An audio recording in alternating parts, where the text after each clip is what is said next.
Anxiety Theory. It's Nicole here. Today we will be talking about what is generalized anxiety disorder. A lot of people say, oh, I had that. But really, what is generalized anxiety disorder? So stay tuned. I'm going to give you guys the exact breakdown of what generalized anxiety disorder is and how you can treat it. So generalized anxiety disorder is excessive anxiety and worry that occurs for at least 6 months or more. Also, it is an occurrence that happens nearly every day. So out of a 7-week period, you may experience this for like 4 to even 7 days out of the entire week. So it's something that happens almost daily, mostly or nearly every single day, and it has to be at least 6 months or longer that this has been going on. So with generalized anxiety disorder, the person who has it or who has been diagnosed with it, they often find it difficult to just feel stable, or they often find it difficult to just not worry about anything.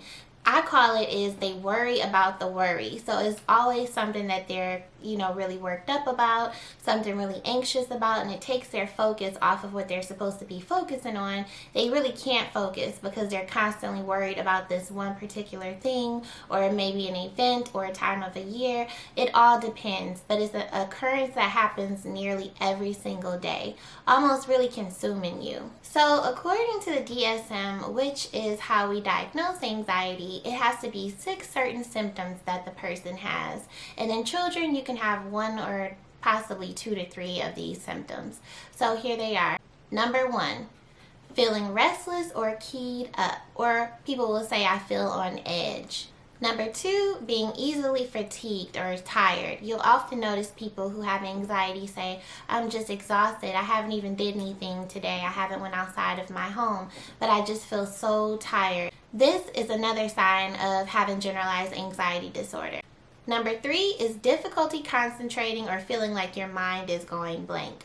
Often, especially in like school surroundings or work, if you have to give a presentation, things like that, or if your boss kind of puts you on the spot or expects something from you really quickly, you'll feel like your mind just went blank. And you may have very well known what the topic was about and have a lot of knowledge on these things, but by your anxiety kind of taking over and being a little bit higher than it should be, you will feel kind of on edge, like your mind is going blank, and also like you're not able to focus or concentrate on what it is that you need to focus on. Number 4 is irritability. A lot of times with generalized anxiety disorder, people will get irritable because it's really distracting. If your brain is in a fight or flight mode, you aren't going to have that calm or that peace where you're happy. When you're calm and you're peaceful, usually that's when people are their most happiest. But when you're in anxious state, you're kind of like that, so you are going to have some irritability, and a lot of times a lot of depression can come from generalized anxiety disorder as well if it's not treated. Number 5 is muscle tension. A lot of times you will have like a sore back, a sore neck, feel like you have cricks in your neck, or even too like your shoulders will feel really tight. Number 6 is sleep disturbance. So this is notorious, like the number 1 sign. Mostly when I see patients, they always have issues with their sleep, and it'll be like, oh, I'm having difficulty falling asleep, or I'm having difficulty staying asleep. They may wake numerous times throughout the night, and it won't even be for a bathroom break. It'll be more for, I just woke up and then my mind just started racing. I'm thinking about this, I started thinking about this, and before they know it, it's almost time to wake up to go to work. So they've been up a good 2 to 4 hours just laying there ruminating on what's happening, what they're worried about. Kind of like the what ifs of things that could go wrong is what they're doing at night. Or if you are able to go back to sleep, you'll frequently notice like after an hour or 2 you wake right back up again and your mind is constantly in like go mode. So this is notorious with generalized anxiety disorder, your sleep being disturbed. So like we spoke about before, with generalized anxiety disorder, it is an actual disorder because it starts to impair your functioning. So with anxiety, everybody has some form of anxiety, which is a good thing. So it helps you with test taking skills, doing projects, starting a business, things like that. But when it starts to get heightened where you aren't able to control yourself or kind of balance it out, that's when it goes into an actual disorder.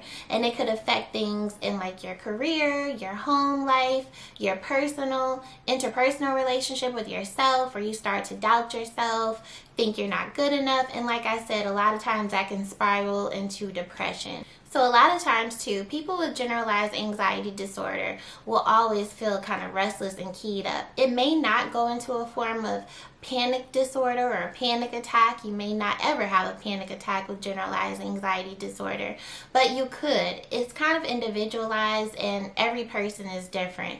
And it also depends on the stressors that are going on. If you've had some type of trauma from your past and you notice when you are around a certain trigger, if you hear, touch, smell, or taste something from your past, it can trigger you to go into an actual panic attack. Also too is generalized anxiety disorder if there's nothing else determining the factor of why you have the anxiety, such as like a medical condition or a neurological condition. If all those things have been ruled out and you have these symptoms, or even if you have a few of them, you have to at least have 3 of the 6 symptoms, then it starts to be more looked at into like a generalized anxiety disorder. And a lot of times the symptoms that people don't even talk about with generalized anxiety disorder are what they call somatic, which it physically manifests. So you may have stomach upset, nausea, vomiting, you may have diarrhea.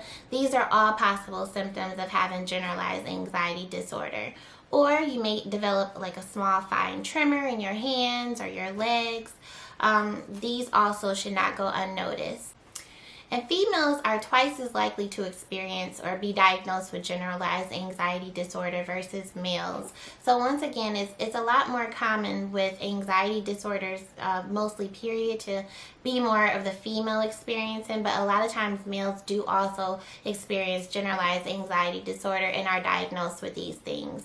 So some ways that you can treat and control it. Number 1, drink some water, drink some cold water, do some praying, some meditation. Make sure you're exercising at least 30 minutes a day for 5 times a week. And make sure it's outside in a sunny area, because the sunlight is going to boost your endorphins in your brain. And that's like in the feel-good center of your brain. So you're going to feel a lot better, feel more upbeat. It also will help you with sleep at night, because your mind is kind of getting put to ease and kind of feeling settled. So at night also too, when you exercise during the day, it helps you to fall asleep easier and stay asleep. Your mind is not going to be constantly getting aroused at night where you're waking up thinking about things.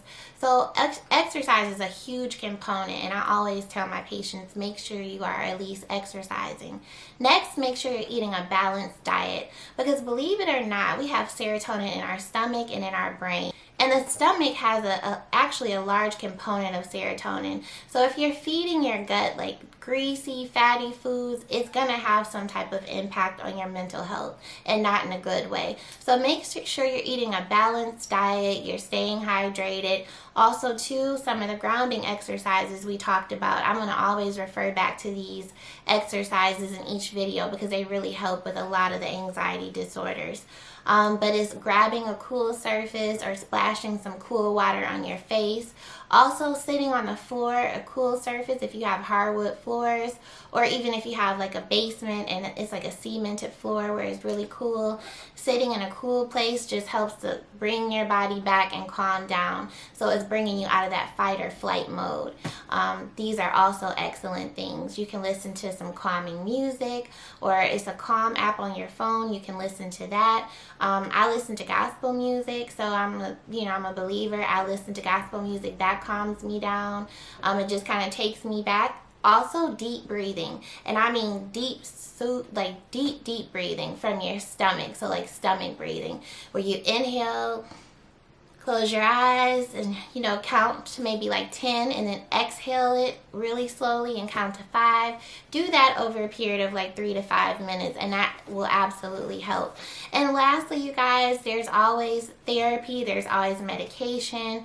I tell people, if you've exhausted all of these avenues and nothing is still working, you're still having issues with functioning, seek out help, because I know a lot of times people don't like to take medication, but it is there if you need it. So thank you guys again for being part of our family at the Anxiety Fairy. Like, comment, subscribe, and I will see you next week. Bye.